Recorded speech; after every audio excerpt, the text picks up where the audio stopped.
Lanzamiento por primera vez con los lectores de la Ciudad de México de Emma y las otras señoras del narco. Para mí es un honor presentarles a Anabel, una mujer valiente, la periodista más valiente que he conocido nunca. He estado cerca de ella durante la publicación de sus libros y es impresionante cuánto le importa su trabajo periodístico, todo lo que deja, todo lo que ha sacrificado, todo lo que ha luchado por dar a conocer cosas que realmente le importan a este país y que le importan a cada uno de los que ustedes hoy están aquí presentes con nosotros. Mi nombre es Pilar Gordoa, en nombre de Penguin Random House Grupo Editorial, pues les doy la más cordial bienvenida. Quiero leer muy poco sobre Anabel y los múltiples premios que ha tenido, justo por lo que les mencionaba. Sé que muchos de ustedes son seguidores de Anabel desde el primer libro. Saben que es autora de 6 libros, Los Señores del Narco, traducido también al italiano y al inglés, La Verdadera Noche de Iguala, El Traidor también traducido al inglés. Todos están publicados bajo el sello Grijalbo. Y algunos de los premios internacionales que ha recibido son el Premio Nacional de Periodismo en 2001. En 2003 fue reconocida por UNICEF, la Oficina Regional para América Latina y el Caribe, la Agencia EFE y la Fundación Santillana por su investigación sobre niñas traficadas y explotadas sexualmente en campos agrícolas de San Diego, California. En 2017 fue condecorada por el gobierno de Francia con la Medalla de la Legión de Honor y el Premio a la Libertad de Expresión 2019 de Uchebuet, entre otros. Como les decía, es un honor acompañarla aquí en esta mesa y quiero cederle la palabra a su editor, Enrique Calderón, quien ha sido editor de muchos de los libros de Anabel. Él es director literario de Penguin Random House y responsable también de la división Grijalbo Actualidad. Antes de que nuestra querida Anabel tome la palabra, se la cederé a Enrique Calderón. Gracias por estar aquí.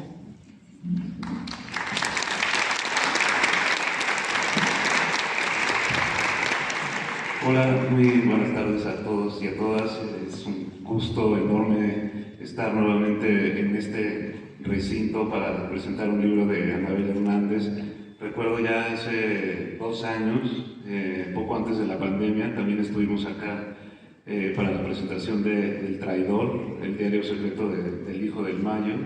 Y bueno, pues como siempre agradecemos la hospitalidad con la que nos recibe la Biblioteca Vasconcelos. Y sí, son 2 inmensos años y bueno, aquí estamos de regreso y qué mejor momento para regresar después del largo confinamiento con Emma y las otras señoras del narco. Hay que decir que bueno, pues esta es la segunda presentación presencial que tenemos del libro. La primera fue en la FIL Guadalajara y ahora estamos muy contentos de presentarlo pues también acá en la Ciudad de México. Estamos muy contentos, por supuesto, de que nos acompañe Anabel para seguir el diálogo con sus lectores acerca de este libro que sabemos que ha despertado mucha polémica, pues por la naturaleza propia del tema y las historias que cuenta. Y sin embargo, como he platicado con Anabel desde que estábamos en el proceso de edición, se trata pues no solamente de despertar esa polémica, sino de hacer una reflexión acerca de un fenómeno muy particular que ocurre dentro del crimen organizado y cómo estas mismas organizaciones pues han ido extendiendo sus tentáculos, ¿no? en todas las capas de la sociedad. Y en este caso, como Anabel ya nos tiene acostumbrados con sus investigaciones, como todo buen libro periodístico debe ser, pues de lo que se trata es de cuestionar, ¿no? De poner en evidencia los mecanismos del poder, en este caso pues del poder político, del poder del crimen organizado y de cómo los usos de ese poder, las prácticas para adueñarse, las prácticas salvajes para adueñarse de ese poder, pues también permean en toda la sociedad, ¿no? Y pues, bueno, en este caso también Anabel pone una lupa en el papel de las mujeres en un mundo violento, ultraviolento hay que decirlo, que las vuelve a ellas víctimas y también victimarias, ¿no? Y así como digo, estamos pues frente a un notable ejercicio periodístico que sí pone, como digo, en evidencia los mecanismos del poder, pero también pone en evidencia una serie de procesos de corrupción, no solamente entendida la corrupción como sobornos en la administración pública, sino como un proceso de corrupción generalizada, ¿no? Del cual a veces parece no haber salida, pero tampoco hay espacio para claudicar. Eso es algo que he aprendido también mucho de Anabel. Como ella dice desde el inicio del libro, hay que contar la historia de este sistema criminal con un rostro masculino, pues que tiene básicamente hundido al país, ¿no? Y asumir que esa búsqueda periodística pues es también una forma de protesta.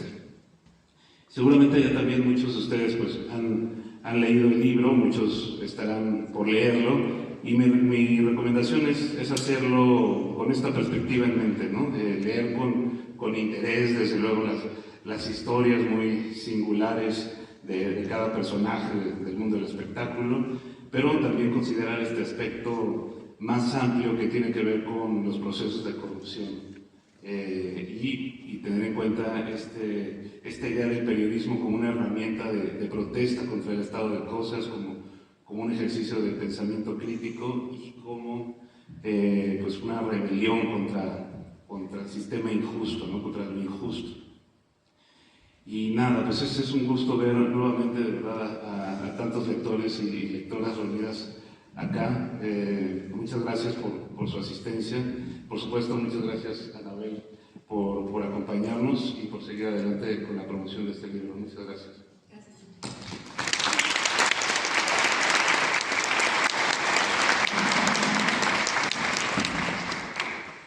Bueno, pues buenas tardes. La verdad es que para mí, aunque pareciera que constantemente hablo de los mismos temas, la verdad es que cada presentación es emocionante y me obliga a reflexionar y a abrir nuevos recovecos en mi mente para analizar mucho más profundamente estos fenómenos criminales que todos sufrimos.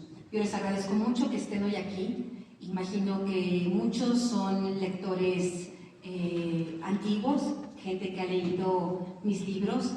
Imagino que hay lectores nuevos por aquí. Me gustaría saber si hay lectores nuevos. ¿Alguien quisiera levantar la mano? ¿Quiénes son lectores nuevos? Bueno, pues muy bienvenidos, les agradezco muchísimo. Nos iremos conociendo y estaremos acompañándonos como nos hemos acompañado durante tantos años con mis lectores ya antiguos, a quienes agradezco muchísimo.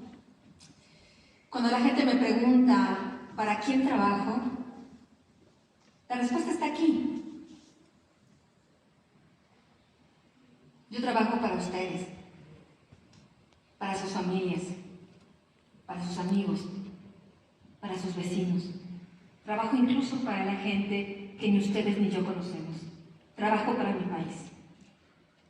Yo lo sé, en un mundo donde nadie cree más en las personas, en donde quienes hacen promesas las traicionan, en donde hay quienes profesan amor a la patria y a los ciudadanos, pero siguen cometiendo los mismos abusos. Yo lo sé, hay escepticismo. Yo soy solo una ciudadana, como ustedes. En mí no hay nada extraordinario. Nada extraordinario. Solo la convicción que como testigo de tantas infamias, de tanta injusticia, de tantas víctimas, no puedo darles la espalda. No puedo mirar hacia otro lado. No voy a mirar hacia otro lado. Yo pienso que esta es una nación que trágicamente hoy es una nación de víctimas. Hombres, mujeres, adolescentes, niños y niñas, víctimas de la violencia, de la pobreza, de la corrupción, de la indolencia. Desde mi visión, lo que hace falta en este país para que haya una profunda sacudida, y no una sacudida simulada, es un gobierno que escuche a las víctimas, que entienda la importancia de revertir la violencia, de unificar y de no dividir, de combatir con los instrumentos del Estado y no abrazar a los criminales, no tolerarlos, no hacerlos parte del gobierno. Y está probado que las principales víctimas en medio de esta catástrofe humanitaria que vive cotidianamente el país, la gran mayoría de estas víctimas tienen rostro de mujer. Son niños y niñas que están en un mayor estado de inflexión. Este libro lo he dedicado principalmente a las mujeres que realmente representan a la mujer mexicana. Y si me permiten, necesito poder leer esta dedicatoria que escribí en Emma y las ocasionales del narco. Porque yo sí pienso que estos somos las mujeres de México. Para las mujeres de México, que son pilar esencial para reconstruir una nación destruida por un sistema criminal de corrupción, violencia y complicidad. Para ellas, que no se rinden ni se venden y siguen adelante todos los días con esfuerzo, sacrificio, amor y esperanza, aún en las condiciones más adversas. Para ellas que luchan por la verdad. Para ellas que dicen no a la injusticia. Para ellas que lloran a sus seres amados, desaparecidos o asesinados. Para ellas que no están víctimas del feminicidio. Para ellas que sufren violencia y explotación. Para ellas que denuncian y rompen los pactos de impunidad. Todas ellas son un ejemplo y un motor para mí todos los días. Yo llevo 30 años de ejercer el periodismo en México. Y de estos años, desde hace 22 años me he enfocado a desenmascarar la corrupción que hay en mi país, desde las máximas autoridades, rompiendo mitos, dogmas, eliminando la palabra intocables. He comenzado por llamar cuentas a presidentes de la República de México. He comenzado a llamar, por ejemplo, a cuentas a Vicente Fox, Felipe Calderón, Enrique Peña Nieto y los que se acumulen. He escrito reportajes y libros que denuncian sus corruptelas y abusos de poder, rompiendo la complicidad del silencio, llamando a la rendición de cuentas a las autoridades, exponiendo la información para que la sociedad pueda estar informada y tomar libremente sus decisiones. Gracias a ese trabajo, la sociedad mexicana pudo conocer en aquel cambio que ofrecía Fox no era tal. Soy autora de la investigación del primer caso de corrupción en su sexenio, conocido como el Toallagate, que generó la crisis que obligó a cambiar a miembros de su equipo y que el propio Fox me acusara de querer sacarlo del gobierno. Publiqué la historia de su esposa Marta Sagún y de los hijos de esta, porque como sabemos, la corrupción no conoce géneros. Es lo que es. En 2006 revelé en el libro Fin de fiesta en Los Pinos que gracias a un testigo presencial de los hechos, pude descubrir y denunciar que el exgobernador de Tamaulipas, Tomás Yarrington, era un cómplice del Cártel del Golfo. Los protegía a cambio de sobornos. Revelé incluso el nombre de su compañera sentimental, extramatrimonial, a través de la cual hacía transferencias de dinero a Estados Unidos. Años después, Tomás Yarrington hoy está en prisión en Estados Unidos, acusado de los delitos que yo había señalado años atrás en mis investigaciones. Está en prisión porque eran hechos verdaderos. En 2005 comencé a investigar los carteles de la droga mexicanos, entendiendo su conexión con el gobierno, con los políticos y empresarios. En 2010, a través del libro Señores del Narco, les informé que la guerra contra el narco que Calderón decía no era tal, y que el secretario de Seguridad Pública Federal, Genaro García Luna, junto con un equipo de policías corruptos, trabajaba para el cártel de Sinaloa y los Beltrán Leiva. García Luna y Luis Cárdenas Palomino hicieron un complot para asesinarme. Hoy finalmente los dos están detenidos. García Luna en Estados Unidos, en donde se le imputaron los mismos delitos que yo había revelado en mis investigaciones, y su cómplice, Luis Cárdenas Palomino, está preso en México, acusado de tortura y de tráfico de armas, y en Estados Unidos de narcotráfico. Pero la red criminal de estos policías no ha sido desmantelada. Aún hay miembros de ese grupo criminal que ocupan posiciones claves en el gobierno. Muchos de ellos ahora tienen altos puestos, como Omar García Harfuch, el secretario de Seguridad Ciudadana de la Ciudad de México, un pupilo y fiel integrante de ese grupo criminal de policías. Desde el 2014, a través de diversos reportajes que dieron vida al libro La verdadera noche de Iguala, que publicamos en 2016, revelé que la verdadera historia fabricada, que la verdad histórica fabricada en los sótanos de la PGR sobre el caso de los 43 estudiantes desaparecidos en el gobierno de Enrique Peña Nieto no era tal, que esa fatídica noche, el 26 de septiembre de 2014, habían participado activamente miembros del Ejército, la Policía Federal y otras fuerzas del orden estatales y federales. Años después, una corte en Arizona me dio la razón, e investigaciones de la Comisión Interamericana de Derechos Humanos y tribunales en México confirmaron los hallazgos de mi investigación. Había señalado desde 2005 que el señor Tomás Herón de Lucio, también miembro del grupo criminal de García Luna, era autor intelectual y material de las torturas y de la desviación de la investigación cuando nadie lo señalaba. Hoy es prófugo de la justicia, acusado de crímenes similares a los que escalé en mi investigación. En 2019 publiqué el libro El Traidor, el diario secreto del Hijo del Mayo, un testimonio inédito de Vicente Zambada Niebla, hijo de Ismael el Mayo Zambada, el todopoderoso señor del líder del cártel de Sinaloa. Gracias a su abogado, Fernando Gagiola, tuve acceso a su diario y así de su propia voz pude llevar a los lectores a las entrañas de las operaciones de tráfico de drogas y corrupción. Es con esta historia detrás que hoy he llegado ante ustedes para presentarles el libro de Emma y las otras señoras del narco, como producto de una incesante búsqueda por encontrar las causas de crecimiento exponencial de los carteles de la droga en México a lo largo de los últimos 60 años, para encontrar sus raíces, su funcionamiento, su ADN, para tratar de dar entendimiento a la sociedad. Nos asusta lo desconocido, más si es violento y monstruoso, pero cuando entendemos de qué está hecho, podemos combatirlo. El libro es el resultado de una rigurosa investigación periodística, como las que he mencionado anteriormente, que forman parte de los 17 años que llevo específicamente investigando a los carteles de la droga en México y los fenómenos que los rodean. Hablé con testigos directos de los hechos, y hoy ante ustedes quiero ratificar una vez más que cada nombre de mujer y hombre involucrado en diversos carteles de la droga que yo menciono en este libro, sus presencias en estas organizaciones criminales, su complicidad, está corroborado al 1000%.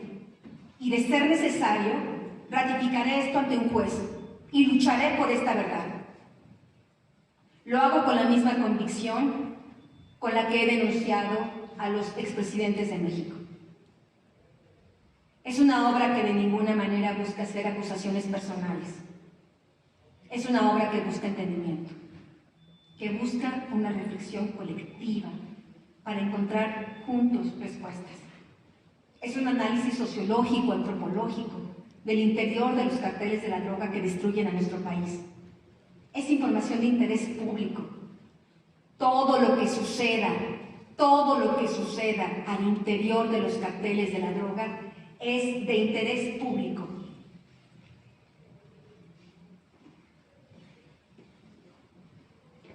Porque las acciones de estas organizaciones criminales han provocado más de 300,000 muertos en México del 2006 a la fecha. Es de interés público porque más de 90,000 personas han sido desaparecidas en el contexto de la guerra entre estos grupos criminales. Su violencia alimenta otras violencias y una cadena de impunidad que nos afecta a todos. Como sociedad, necesitamos saber cómo funcionan estas organizaciones criminales. Necesitamos dejar a un lado el individualismo y tomar conciencia del rol de cada uno de nosotros como entidades de una sociedad, desde el consumo de drogas hasta el involucramiento directo e indirecto con estas organizaciones criminales. A diferencia de mis investigaciones, de mis anteriores investigaciones sobre los carteles de la droga, en este libro toco un punto inédito y un nervio neurálgico en la existencia propia de los carteles de la droga. Y por los sucesos y hechos que han ocurrido después de la publicación del libro, y por los diferentes miembros, hombres y mujeres del crimen organizado, que me han contactado a raíz de la publicación del libro de Emma y las otras señoras del narco, Hoy entiendo mucho más la importancia del libro. Hoy yo puedo asumir de manera más consciente la importancia de tocar este nervio neurálgico, de abrir la puerta, de correr el velo y hablar cómo funcionan estas familias criminales. Y hablar cuál es el papel fundamental de mujeres, de las mujeres, del sexo femenino en estas organizaciones criminales, víctimas y victimarias. Y en un esfuerzo próximo, publicaremos un tomo 2 de Emma y las otras señoras del narco, porque la información que me ha llegado es realmente estrujante. Estos criminales que nos maltratan, que nos arrinconan, que nos atemorizan a todo un país, ¿ustedes piensan que son distintos dentro de sus casas? ¿Ustedes piensan que son distintos cuando son amantes, cuando son esposos, cuando son padres? Lo que se vive dentro de estas familias criminales durante décadas en México se ha mantenido bajo secreto. No tenían coraje, el valor de hablar, porque pensaban que nadie los iba a escuchar, porque pensaban que nadie se interesaba por estas historias que son personales, pero a la vez son de interés público. Hoy hay alguien que las escucha, y yo voy a escucharlos, hasta el último de ellos, y voy a contar sus historias, porque también ahí se vive una violencia infame. Y es ahí, en estos núcleos familiares, donde se cultiva el mal que nos está destruyendo a todos, que está destruyendo a nuestro país.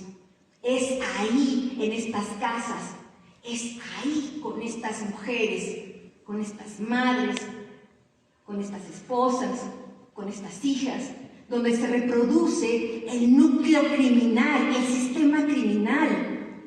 Si yo les preguntara hoy a ustedes, a cada uno de ustedes, cuénteme, señor, señora, joven, ¿cuál es el núcleo, cuál es el primer contacto social que usted tuvo en su vida, que lo marcaron, que influyeron más en ustedes? ¿Qué dirían? ¿Quién fue? Fueron sus familias. Y dentro de sus familias, ¿quién fue? Fueron sus madres, sus amigas, sus hermanas, sus hermanos. Ese es el núcleo familiar que se está pudriendo en México. Hoy lo entiendo mucho mejor. Yo entiendo la universalidad que hay en el libro de Emma y las otras señoras del narco. No es verdad. No es verdad que la gente lee el libro porque hay morbo, porque hay chismes, porque no. No es verdad. Yo pienso que, y tengo entendido que es así, la gran mayoría de los lectores de Emma y las otras señoras del narco son mujeres. Y pienso que sí, parecían historias distantes, ese mundo de los narcos. Pero cuando hablamos de esos sistemas patriarcales, cuando hablamos de estos sistemas machistas, cuando hablamos de la violencia, cuando hablamos de las esposas, de las madres, de las hijas, cuando hablamos de todo este sistema machista, de cómo se maltrata a la mujer, cómo las mujeres dentro de estos grupos criminales son incubadoras, son eso. Para eso las ocupan, para eso las alquilan, para eso les pagan, para ser las incubadoras de nuevos criminales. Este libro es una provocación, sí es una provocación muy clara. Yo ya entiendo mucho más el valor de esta provocación. Yo tengo más esperanzas de que este libro está realmente sacudiendo, aunque no lo veamos, no se ve. Y sí, hay algunas mujeres que se enojan porque sus nombres están aquí. Y hay algunos hombres que incluso me violentan, que me insultan, que amenazan con asesinarme porque sus nombres están aquí. Se les olvida que solo yo soy la periodista. Ellos fueron los que abrieron la puerta y entraron a esas casas, a esas fiestas, a esas camas, a esas vidas. Yo solo soy la periodista que está contando estas historias porque, repito, son historias de interés público. Y bueno, aquí lo lo que a mí me sorprende un poco, y eso es motivo de reflexión, y espero que también el libro de Emma y las otras señoras del narco llame a esta reflexión, es como en México, incluso las propias leyes, el marco jurídico que existe, incluso el marco en materia de derechos humanos, el marco legal de protección a las mujeres, no contempla estos fenómenos. Sí, es verdad, muchas de estas mujeres se alquilan por dinero, por millones, hacen filas para ver a quién se saca el premio mayor para ganarse $500,000 por una noche, por unas horas. Pero detrás de eso hay también mujeres que sufren, hijas, sobrinas, hijos, violentados de la manera más inhumana que se puedan imaginar dentro de estas organizaciones criminales. Debe haber un marco legal que les ayude, que les dé una puerta de salida para quienes quieran salir. Porque después de la publicación de Emma y las otras señoras del narco, sí, de nuevo hay muchas mujeres que lo niegan y dicen que ellas no, que son hechos y no tengo la menor duda que así fue. Pero hay otras voces que sí quieren salir, que sí quieren otra vida, que quieren romper el pacto de impunidad, que quieren hablar. Y este libro les está dando el coraje para hablar, para decir, yo también quiero que se cuente mi historia y yo también quiero que la gente sepa cómo llegué ahí y cómo quiero salir o cómo no puedo salir, etcétera, etcétera, cómo fui víctima también en tantos de estos núcleos familiares, ¿no? Y bueno, hay otros países donde ha habido otras formas de atender este problema. Por ejemplo, para mí el caso italiano es un caso paradigmático, ¿no? Hay otras soluciones que han tomado otras naciones para atender este tipo de problemas. Nosotros hasta ahora lo que nos han vendido es el modelo americano, ¿no? El modelo de Estados Unidos, en el que buena parte de este modelo solo prevalece el combate a los efectos y no a los orígenes de los carteles de la droga. Hay otros países como Italia que desde la década de los 90 han comenzado a tratar de combatir los orígenes de los carteles de la droga. ¿Y saben lo que han hecho? ¿Cuál es la primera cosa que han hecho? Además de meter a los narcotraficantes a la cárcel, etcétera, etcétera. Explorar estos núcleos familiares. Y ellos son los que han entendido primero que nadie que ahí está la matriz del mal. Ahí está la semilla del mal. Pero no siempre lo entendieron así. En la década de los 60 y 70, incluso la justicia italiana minimizaba el papel de las mujeres entre las familias mafiosas. Los fiscales y las leyes eran tolerantes con ellas. Por ejemplo, Salvatore Riina, que fue el jefe de la droga, que fue el jefe de la mafia más importante en Italia durante la década de los 80s y 90s, pues tenía una esposa, Antonella Pagalera. Ella fue puesta en procedimiento, bajo proceso en 1971, y lo que en ese momento la ley pensaba es obligarla a salir de la familia mafiosa, a dejar a Riina, a Toto Riina, que era su marido, y llevarla a vivir al norte. Al final de cuentas, cuando ella va y testifica, y para determinar la ley, si la obligaban a irse al norte o si la dejaban viviendo, multiplicando este clan criminal, multiplicando me refiero con hijos, reproduciendo potenciales nuevos criminales, porque eso hacen estas mujeres. Al final ella lo que dice es, yo solo soy una mujer enamorada. Y con esa frase, pues la dejaron ir. Y esta señora nunca pisó la prisión. Pero después la perspectiva de las leyes italianas cambió. Y lo que yo aquí he revelado en el libro de Emma y las otras señoras del narco, que tanta incomodidad ha causado dentro y fuera de las familias criminales, en Italia es un tema que aborda la justicia.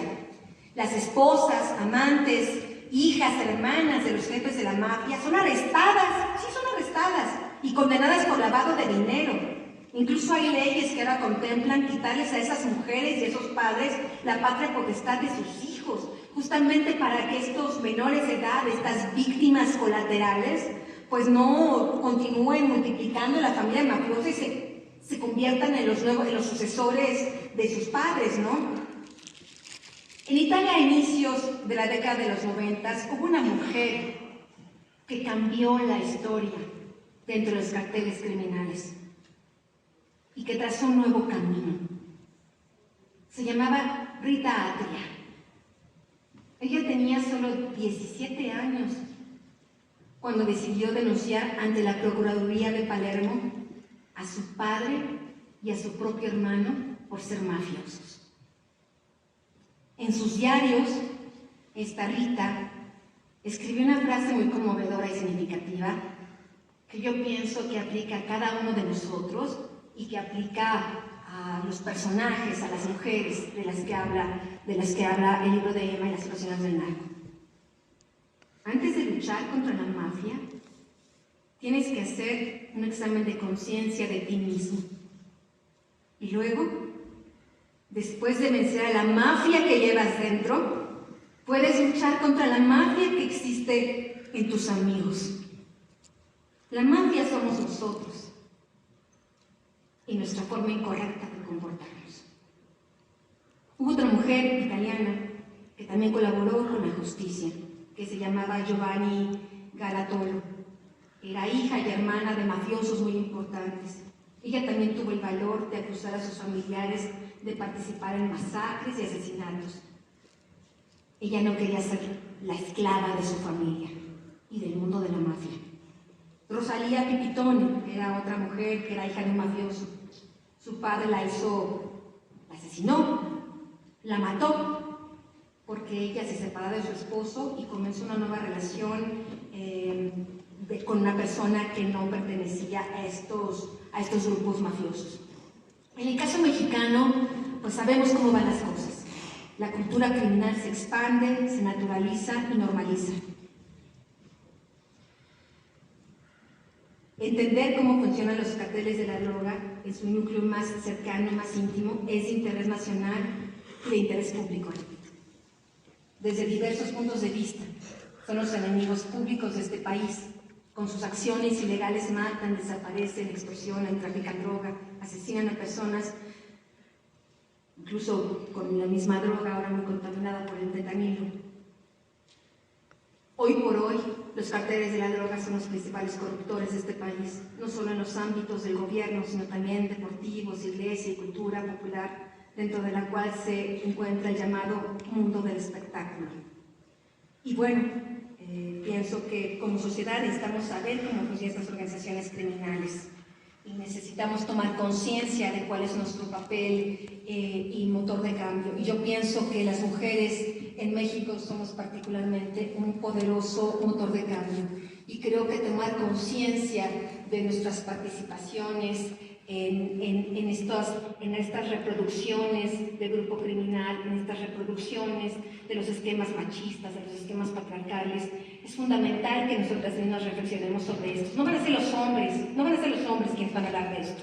Tenemos que ser nosotras mismas las que hagamos una reflexión de cuál es nuestro papel en esta tragedia, cuál es nuestro papel cuando educamos a nuestros hijos, a nuestras hijas, cuál es el papel de estas mujeres reproductoras, que operan como reproductoras del sistema criminal en estos grupos criminales. El derecho a la información es un derecho fundamental en la Convención Nacional Mundial de Derechos Humanos. Y bueno, no solo está mi derecho de informar, está el derecho de ustedes a estar informados. Y esto es importante, hablar de la información. Lo que habla el libro de Emma y las otras señoras del narco es información de interés público. Y aquí no estamos hablando de vidas privadas. Cualquier cosa que suceda al interior de estas organizaciones criminales que destruyen a nuestro país es de interés público. Para mí, hablar de estas cosas, romper estos dogmas, hablar de los intocables, para mí es mi forma de colaborar, de servirles a ustedes, de revelarme contra los roles que nos quieren imponer, contra el silencio que incluso nos quieren imponer a los periodistas. Tan solo 8 compañeros han sido asesinados en México en lo que va del año, más que los que han matado en Ucrania. Y en Ucrania, y eso que Ucrania está luchando con la potencia más poderosa del mundo.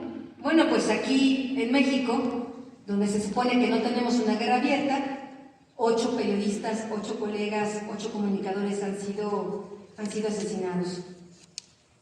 México necesita muchas operaciones de verdad. Las discusiones que espero se generen por este libro, espero sean sesiones de verdad, de reflexión para cada uno de nosotros. Yo conozco la fuerza de esto, la he vivido, y es algo poderoso que ayuda al país. La fuerza de nuestra reflexión, la fuerza de nuestro empoderamiento individual, la fuerza de no ser solo una hoja al viento. No podemos seguir aplaudiendo las conductas criminales y de complicidad, sean quienes sean. No podemos seguir normalizando la violencia. No podemos seguir asumiendo que los lamentos, los gritos y los sollozos de los cientos de miles de víctimas en México son el lenguaje natural de los seres humanos, porque no es así. No estamos condenados. Podemos cambiar esto, revertirlo. Estas mujeres, ellas mismas, sus hijos, nosotros podemos hacerlo, pero tenemos que romper los pactos de impunidad. Tenemos que romper nuestras inercias de indiferencia. Quiero cerrar repitiendo una frase de un escritor y filósofo italiano, Antonio Gramsci. Antes de leer estas frases, antes de que yo conociera lo que Gramsci había escrito, yo ya tenía esta convicción en mi alma y estoy muy convencida que cada uno de ustedes seguramente en su consciente o subconsciente está convencido de esto. Odio al indiferente. Vivir significa tomar partido. No puede haber solo hombres y mujeres extraños a la ciudad, a la sociedad. El que vive de verdad no puede dejar de ser ciudadano, no puede dejar de tomar partido. La indiferencia, la bulia y el parasitismo y la cobardía no es vida. Por eso odio a los indiferentes. La indiferencia es el peso muerto de la historia, es la bola de plomo para el innovador y la materia inerte en la que se ahogan a menudo las iniciativas humanas más generosas. Yo pienso esto. Yo pienso que la plaga de este mundo es la indiferencia. La plaga de este país es la indiferencia. Tomemos partido. ¿De qué lado estamos? ¿De los indiferentes? ¿De los carniceros? ¿De los corruptos? ¿De los cínicos? Yo ya hice mi elección. Yo estoy del lado de ustedes. Y del lado de las víctimas como yo. Gracias.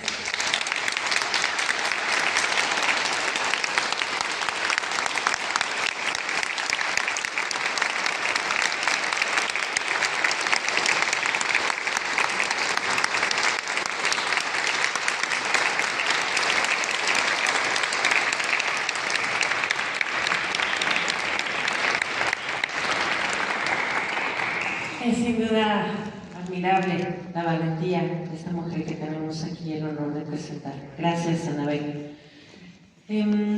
Vamos a iniciar con una ronda de preguntas. Queremos celebrar, como hemos dicho al inicio, con ustedes, los lectores de Anabel. A la fecha llevamos 180,000 ejemplares vendidos en su versión física y casi 20,000 en formatos digitales. Es una cifra que para un país como el nuestro es enorme Y agradecemos también por eso, Anabel, la importancia que hizo al mencionar que quienes eran nuevos lectores, porque hay quienes ya la conocen y hay otros que se han adentrado a partir de Emma y que vendrán muchos más libros y como ya anunció esta segunda edición a partir de lo que ha encontrado y los hallazgos de la gente que se le ha acercado para hablar. Entonces vamos a tener esa ronda de preguntas y respuestas. Antes de eso quiero anunciar que para todos aquellos que quieran la firma de ejemplares, les pedimos por favor que se queden en su lugar. Al terminar la presentación habrá tiempo para hacerlo y van a poder tener la firma de Emma y los señores del Narco, las otras señoras del Narco y cualquier otro libro que ustedes hayan traído para firmar de Anabel. Entonces vamos a iniciar. Mis compañeros aquí al centro van a pasar un micrófono. Aquí tenemos la primera. Perfecto, ¿dónde están? Aquí. Ok, gracias. Hola, ¿qué tal? Buenas tardes a todos y todos. Mucho gusto en conocerte, Anabel, es la primera vez que te veo. Me declaro fan y admirador tuyo. Gracias. Y yo soy Omar Garzael, soy activista en Xochimilco y me solidarizo con lo que sientes, las persecuciones políticas y demás. Sin embargo, tu libro deja mucho a la reflexión y quisiera compartirlo contigo. Es el primer punto sobre que esta información de tu investigación no llega al sector popular, no llega por diversas temáticas como lo podría ser el estatus socioeconómico o la misma carga de presión laboral que no permite llegar a ampliar esta información y en consecuencia sacar una reflexión más amplia y más inclusiva, ¿no? Lo digo por el explotado, por el campesino, el jornalero, que su vida está en el campo, en el estar ahí todos los días y su único descanso lo usa para dormir. Tú das la respuesta y yo también lo había pensado, después de la reflexión colectiva más amplia, pasar al campo de la acción. ¿Por qué? Porque la reflexión también va en el sentido de señalar la investidura de los cargos públicos, los servidores y funcionarios públicos, de qué mérito tienen ellos para estar ahí. Me baso en el capítulo 8, el bombón asesino, cuando señalas a Miguel Ángel Osorio Chong, que le pone a su disposición a Ninel Herrera Conde todos los recursos públicos, guaruras para llevarla a comer tacos. Eso genera una indignación y me generó mucha indignación, porque mientras sabemos miles de personas pidiendo seguridad en la calle, seguridad en la colonia, en el transporte público, a Ninel Herrera Conde le destinan toda una guardia personal pagada por los recursos públicos de nosotros para que vaya a comer tacos. Y en ese sentido es que tenemos que sacar esa conclusión al final. Tenemos que cambiar esa forma de elección y representación de los funcionarios públicos, porque son de lazos presidenciales el cargo de la Secretaría de Gobernación, la Secretaría de Educación Pública, secretarías diversas que están ahí. Y tú mencionas a Omar Harfuch, también personaje que da mucho de qué hablar y peligrosísimo, parece ser que es el que hereda el puesto de García Luna, ¿no? Y aguas, porque se puede convertir en secretario de Seguridad Pública Federal si no nos ponemos listos. Por supuesto, y ese es el planteamiento y cuestionamiento. Tenemos nosotros que cambiar eso, ya no dejar que sean alegazos presidenciales o porque son amigos, compadres del presidente en turno, del senador en turno, estén brincando de cargo en cargo, porque no los elegimos nosotros, no nos representan a nosotros. Tendremos que cambiar y luchar por cambiar esas representaciones y encontrar, conforme a ética, conforme a principios, conforme a capacidades para poder ejercer esos cargos. Yo creo que por ahí también está mucha del cambio que se tiene que dar.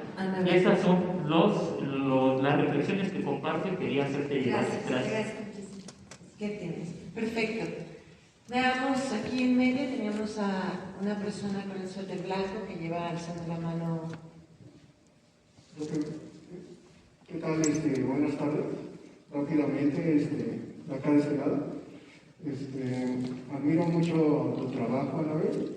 Quisiera preguntarte una arista, ¿no?, de tu trabajo, si hay alguna como conexión con el tema de las sectas que han salido también como a la luz y que tienen como vínculo con el crimen organizado. Por ejemplo, el caso de Nexium, que han salido también a la luz y que hay alguna investigación arista con este libro. Más que nada esa sería mi pregunta.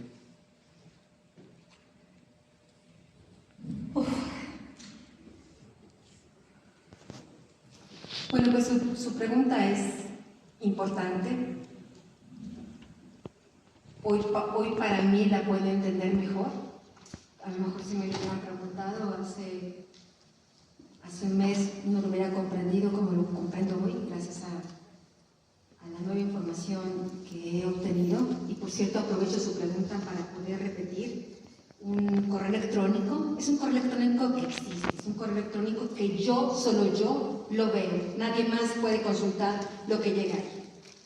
Lo voy a repetir porque es un importante canal de comunicación con personas, integrantes de grupos criminales, con mujeres, con hijos, con familiares que quieran romper estos pactos de impunidad. Es un correo electrónico que ha funcionado y que pienso que quiero repetir para que la gente que no lo haya escuchado antes lo escuche ahora. Es emma.senorasdelnarco@gmail.com. Y la respuesta que tengo a su pregunta, pues bueno, pues no vamos a adelantar, ¿verdad?, demasiadas cosas. Le pedí a mi editor que me pellizcara y que me pateara para no estar adelantando informaciones del próximo libro, del tomo 2 de Las Señoras del Narco. Pero sí hay una serie de sectas, de prácticas, de cosas indecibles, que es parte de lo indecible que ocurre dentro de estas organizaciones criminales, donde sí, yo diría que muchos de los hijos, de las hijas, de los sobrinos, de las sobrinas de estos grupos criminales quedan atrapados en prácticas realmente no sabría yo ni cómo mencionarlas. Tengo que procesar la información para encontrar una manera de explicarlas sin distorsionar, sin ser alarmista, siendo muy prudente, pero sí hay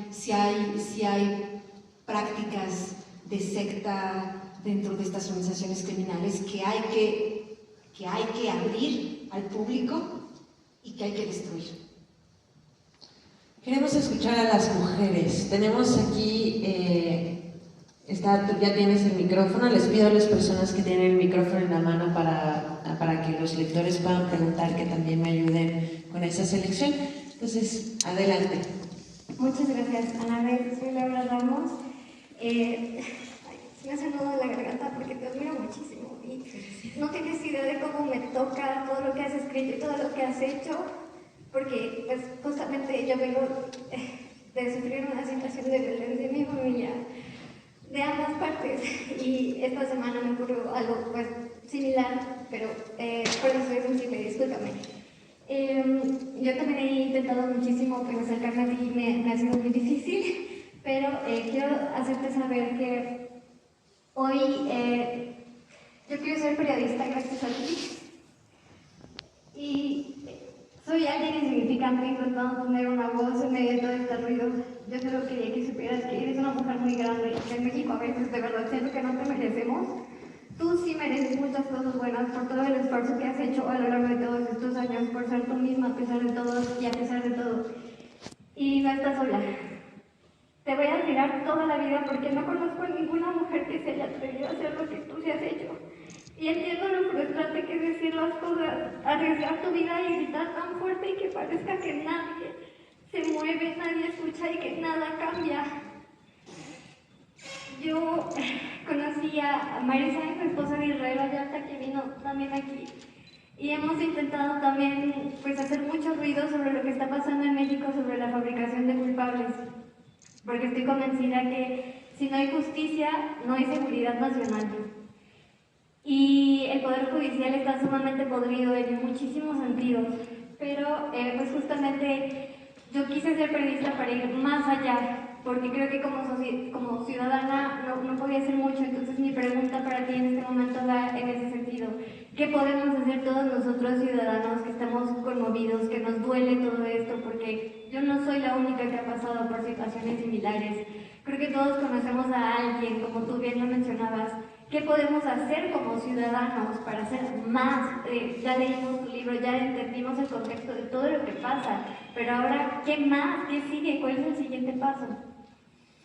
Bueno, antes que nada me gustaría responder que yo soy tú y tú eres yo, ¿no?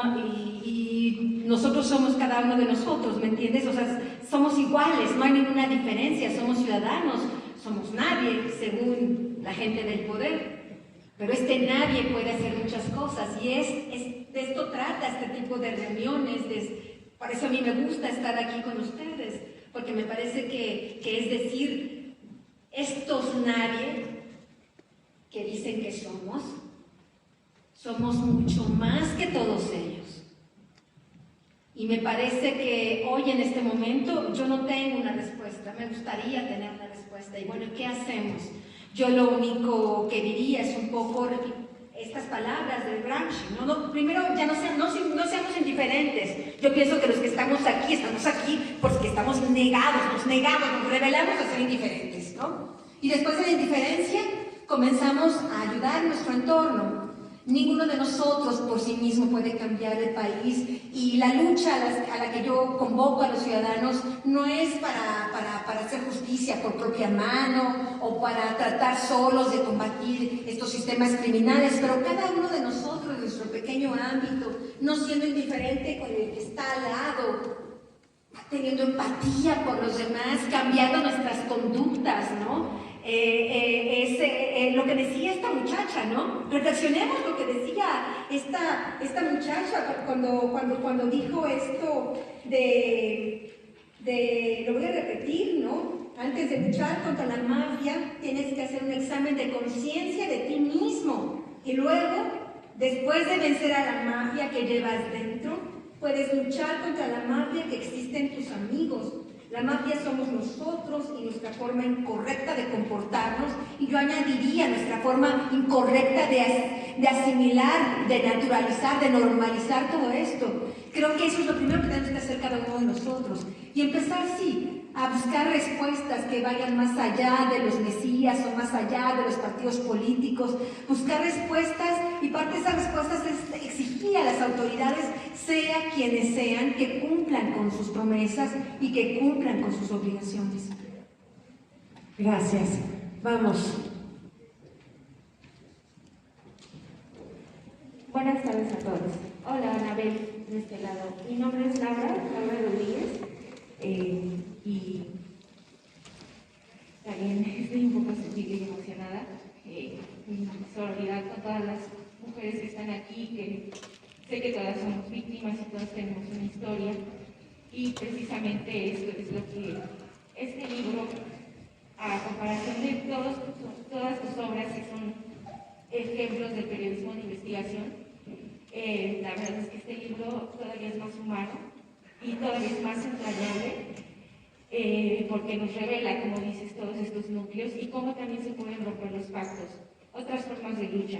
A veces idealizamos, tal vez en el colectivo social, que salir a la calle y marchar tal vez es la forma de luchar, pero hay otras. Y yo te lo agradezco, Anabel, con todo el corazón, porque yo también estudié periodismo. Ha sido difícil para mí, en el campo laboral sobre todo, encontrar oportunidades, tú lo sabes, ¿no? La economía en que todos vivimos y sobre todo... Nos quieren pagar cero. Claro, y yo por eso admiro más tu papel independiente, como mujer, como periodista, y siempre estaré en solidaridad contigo y con todos los compañeros periodistas que estamos en riesgo y todos los que ya no están. Más allá de eso, quiero reconocer también en tu libro, cuando haces mención, en que mencionas cuando esta cúpula de artistas, de políticos, se sientan a la mesa y están en ese ambiente putrefacto a costa de miles de víctimas, todos nosotros también estamos a costa de miles de víctimas aquí, resistiendo a nuestra forma, y yo quiero agradecerte por siempre tu valentía y tu entereza, porque eres ejemplo para mí también. Y a través de tus entrevistas he escuchado también un poco más de tu parte urbana, y quiero decirte que igual como nuestra compañera, que no está sola, no estamos solas y que saldremos adelante. Mis dos preguntas son, Anabel, ¿qué recomendación darías a los periodistas jóvenes como yo para que sigamos denunciando esto? Y también a la sociedad, ¿qué le pueden exigir a los periodistas y a los medios de comunicación? ¿Cómo le puede exigir al ciudadano de a pie, que a lo mejor no conoce de investigación o de metodologías? ¿Tú qué le recomendarías a ellos, además de leer los libros y las investigaciones de los colegas? Y la segunda pregunta es, tal vez sin adelantar muchos detalles, ¿ya hay otras temas que se hayan contactado contigo? Porque el mensaje del libro es que Emma es la primera mujer que rompe con un pacto de manera más abierta, ¿no? Pagándolo también. Y es víctima y victimaria, pero ha roto ese pacto. Hay otras temas ya, a ver. Muchas gracias. Bueno, muchas gracias por tus palabras, te lo agradezco muchísimo.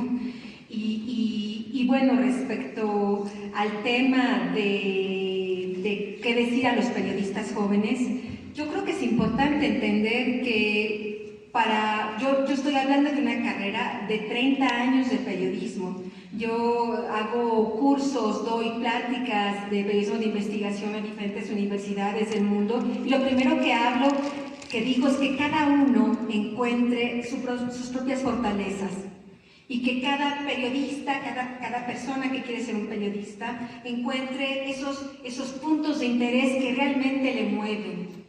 Solo necesitas un verdadero compromiso, algo que te llegue muy profundo en el alma, que te involucre de cierta manera para seguir y seguir y seguir y no detenerte. Y entender que es un proceso lento, empezar a hacer cosas simples. Todos comenzamos haciendo cosas simples. Y después las investigaciones se van haciendo más complejas, y a lo largo del tiempo va uno desarrollando un olfato para distinguir la verdad de la mentira, para distinguir los peligros, etcétera, etcétera, y uno aprende a sobrevivir. Yo no estoy de acuerdo que periodistas jóvenes como tú, los jefes de redacción, los dueños de los medios, sí, ve y haz noticias del narco que venden mucho, ve a la masacre, ve a investigar. Cuando un joven periodista no tiene la experiencia suficiente, los están mandando al matadero. Lo que se requiere es que los medios de comunicación, que los dueños de comunicación y que el propio gobierno se encarguen de impartir cursos para hacer un mejor periodismo, códigos de ética para el periodismo, de fortalecer primero toda esta parte antes de lanzarlos al ruedo, ¿no? Me parece que ahí hay una corresponsabilidad, cuando hablamos de los periodistas muertos, hay una gran corresponsabilidad de los medios de comunicación, de responsabilidad que a veces algunos de tus compañeros no tenían las experiencias suficientes o no contaban con el respaldo suficiente del medio de comunicación para poder alertar el peligro, no llegar ahí al precipicio, ¿no? Respecto al tema de las otras EMAs, yo lo que diría es esto, un poco lo que platiqué ya en la conferencia, ¿no? Que sí, que gracias al libro de Emma y las otras señas del narco, otros miembros de familias criminales se han acercado a mí y me han contado sus historias, y voy a contar estas historias. Y voy a llegar hasta la médula del tema, ¿no? Para hablar también de los hijos, de las hijas, de estos criminales que sí, algunos imitan y se convierten en todavía más carniceros, porque esa violencia interna, intrafamiliar que viven, que por eso, cuando estamos hablando de las diferentes, ¿cómo se dice?, familias de carteles de la droga, y cuando estamos hablando de los periodos de sucesión en los carteles de la droga, uno no se preguntaría hoy ¿por qué cada vez son más violentos? ¿Por qué? ¿Qué es lo que sucede ahí? La respuesta está dentro de las familias. Estos hijos, estos núcleos familiares cada vez son más violentos, entonces están generando potenciales criminales más violentos. Cuando estos jóvenes, estos niños que después se convierten en hombres, ya sobrevivieron a todo dentro de sus familias criminales, Ahora no están buscando quién se las hizo, sino quién se las paga. Y quien se las paga somos todos nosotros. Por eso es muy importante entender estos núcleos criminales. Si no podemos entenderlos, y por qué no, si no podemos rescatarlos a tiempo, estamos condenándolos y condenándonos a nosotros mismos a tener peores criminales cada día. Entonces, sí hay nuevas voces, y esas nuevas voces y estos nuevos testigos estarán en el próximo libro. Tenemos espacio para 2 preguntas más. Buenas tardes. Sí. Buenas tardes. Más que nada, principalmente quiero extender mi admiración hacia Anabel. Yo soy ama de casa, sí, pero para mí fue muy importante leer este libro, porque yo le traigo una idea más o menos de lo que quisiera yo para esta sociedad. Quisiera yo cambiarla. Desde donde yo estoy, trato de que mis hijos, mis sobrinos, tengan una mejor educación, una mejor cultura, para que todo esto nos salve. Yo creo que todo esto viene desde dentro de la casa, principalmente de donde cómo educamos a nuestros hijos, los principios, los valores, la moral, con que nosotros los vamos educando a través de la vida. ¿Sí? Y otra cosa que para mí es muy importante, lo que tú haces es muy peligroso. La verdad, ¿cómo le haces tú para no debilitarte, para ganar fuerzas, para seguir con todo esto? Porque eso a veces, en pequeñas cosas, también uno lo siente y se debilita y llora y se rompe y se quiebra. ¿Cómo le haces tú para salir adelante y poder con todo eso? Gracias. No, gracias a usted. Bueno, yo en algunas entrevistas he comentado un poco la historia de mi familia. Mi fortaleza viene de ahí, de las tragedias y de las fortalezas de mi padre y de mi madre, de ese núcleo familiar, de ahí viene, ¿no? Aprendí de lo negativo y aprendí de lo positivo. Y bueno, yo soy, cada uno de nosotros es el resultado de su propia historia. Pero hablando más ampliamente, la fortaleza la tengo de ustedes, de cuando estamos aquí conversando, de que les importan estas historias, que se involucran, que están aquí. Y mi inspiración viene de ustedes. Cuando yo hablaba al inicio de la conferencia de para quién trabaja Anabel Hernández, yo trabajo para ustedes. Ustedes son mi motor. Ustedes me hicieron libre. Ustedes me han hecho más fuerte. Ustedes me han ayudado a tener valor. Y sí, pues sí tengo miedo, ¿no? Como todos nosotros. Y sí pienso que sería más cómodo mirar hacia otra parte. Pero cuando hablo con las víctimas, cuando estoy aquí con ustedes, me doy cuenta que es un trabajo que tengo que hacer. Y es ahí donde yo decía al final, ¿no? Yo he tomado mi posición. Yo sé del lado de quién estoy. Y eso no va a cambiar. Adelante.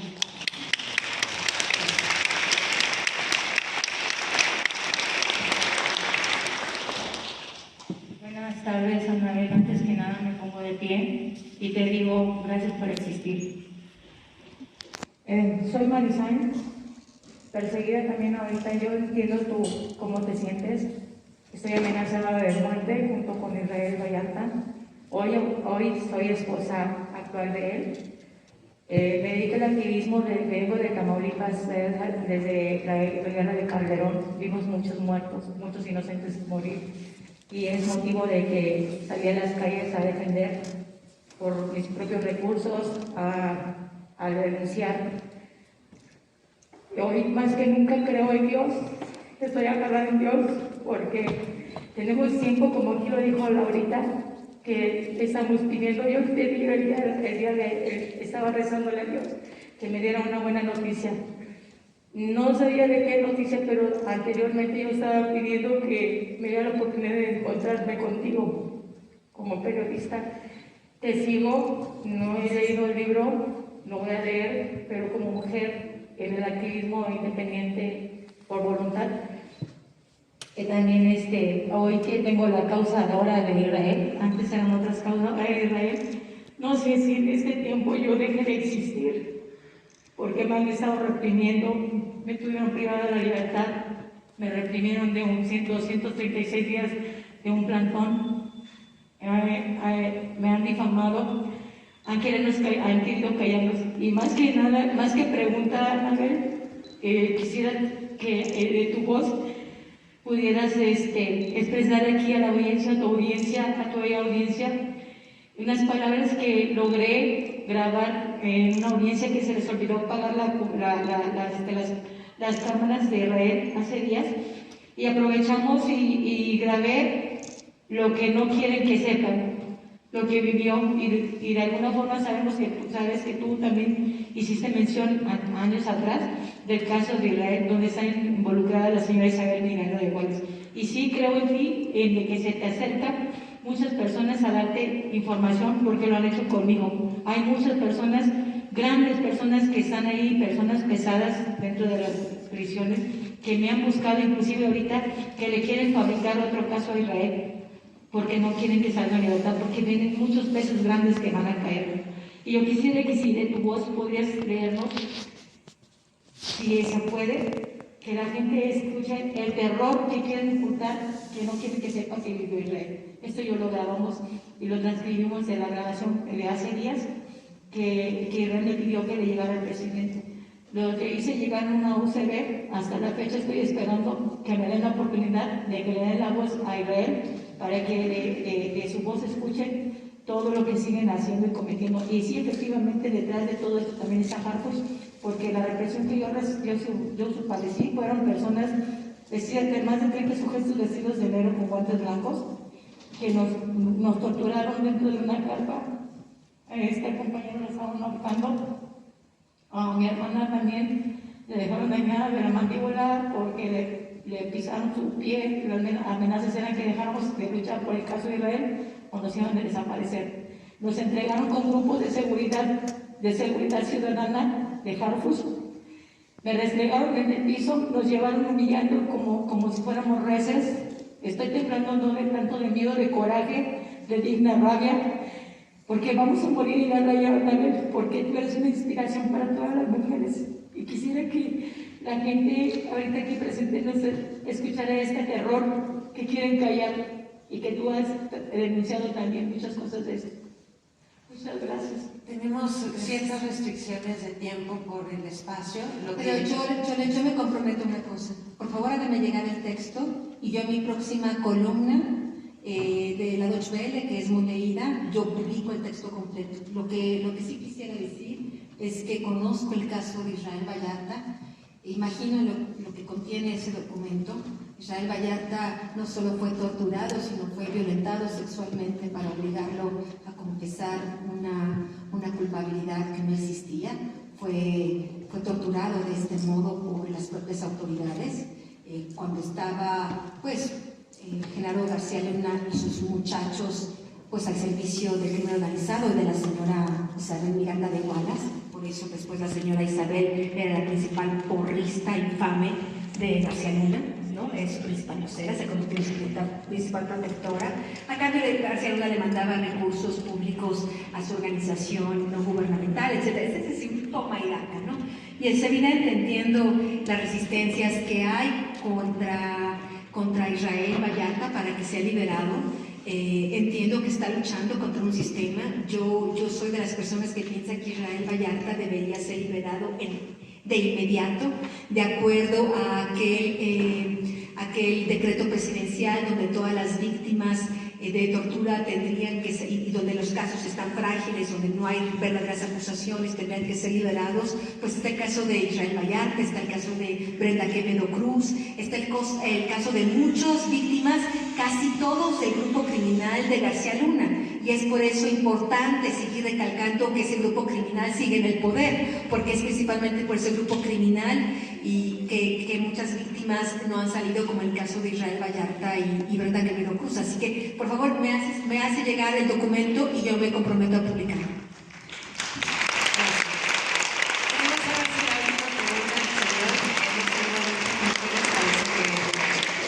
Y con esta pregunta damos fin para empezar con la firma. Sí. Bueno, muy buenas tardes a todas, a todos. Anabel, mi nombre es Andrés Maya, vengo de una organización gubernamental que se llama Candidatos Libertarios Ciudadanos con ideas más que liberales, libertarias. Soy tu seguidor, he leído tus libros y estoy en su lectura. Mi pregunta, bueno, nosotros vemos muchos casos de feminicidio, de situaciones de violencia de género, de violencia familiar y de niños en situación de violencia, especialmente en el Estado de México. Mi pregunta es a ti, Anabel, de acuerdo a los libros que he leído y de acuerdo a las ideas de la libertad, si estos grupos criminales se acabaran mañana, porque hay muchos grupos que predican de la cuestión de la liberación de las drogas como tal. Si estos grupos, si dieran la liberación de estas drogas, ¿se acabaría todo lo que tú narras en tus libros?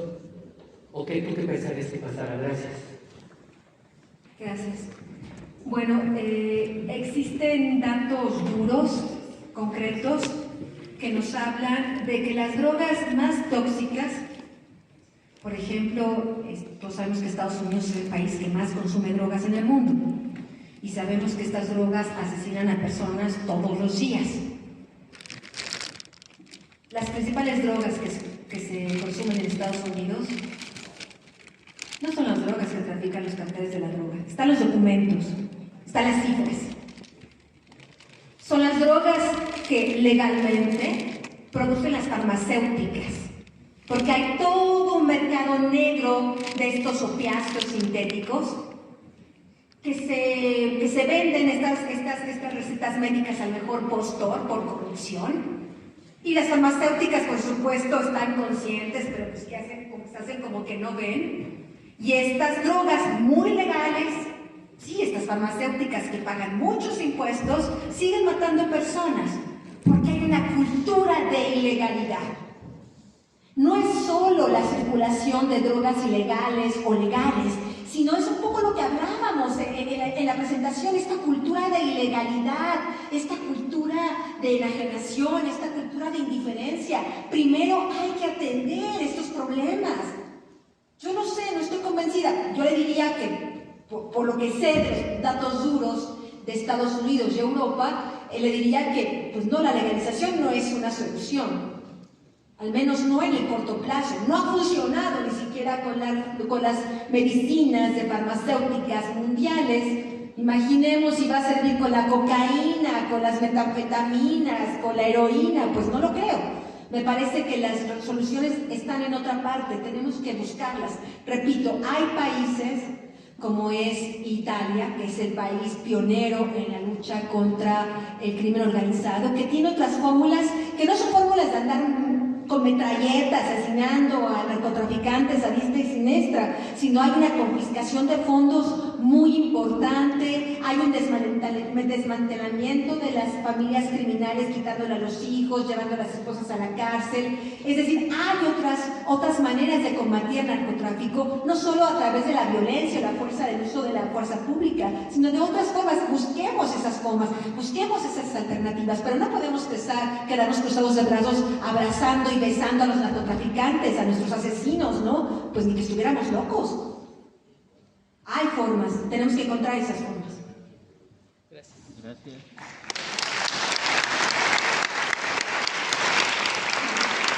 Gracias, Anabel, y sobre todo gracias a ustedes porque también están tomando ya partido, que es uno de los temas que Anabel nos ha hecho mucho hincapié. Vamos a empezar con la firma de libros. A todos gracias, los que tengan que irse, por supuesto la biblioteca está ya abierta y ya todo el equipo está listo para iniciar con la firma. Anabel, gracias. Muchas gracias a todos ustedes por estar aquí. Atención, por favor. Todos vamos a